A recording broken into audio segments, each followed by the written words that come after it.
Hello everyone, আবারও আজকে চলে এসেছি একটা নতুন ভিডিও নিয়ে। তাহলে চলো আজ সারাদিন কী কী করি তোমাদের সাথে শেয়ার করি। আমার রোজই শুরু হয় দিনটা ঠাকুরের পুজো দিয়ে। আজকেও ছিল সোমবার, আমার পুজো দেওয়া হয়ে গিয়েছে। দেখো কেমন হয়েছে। আমার সব থেকে প্রিয় বাড়ির মধ্যে জায়গা এই ঠাকুর ঘর। আমি এখান থেকেই প্রত্যেক দিনটা শুরু করি। তারপরে নিচে এসে এক গ্লাস ঠান্ডা ঠান্ডা জল খেয়ে নিলাম। তারপর ভাত খাওয়ার সময় হয়ে গিয়েছিল। আজকে সকালের মেনুতে ছিল ভাত, ডাল, বেগুন ভাজা আর আলুর চোখা।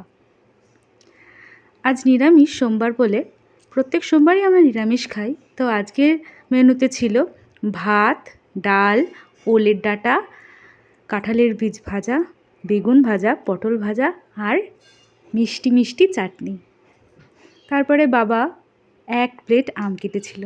সবটা কিন্তু শেষ করেছি। না না, আমি একা নই, সবাই মিলে খেয়েছি। বিকেলবেলায় একটা আইসক্রিম খেয়েছিলাম, চকলেট আইসক্রিম।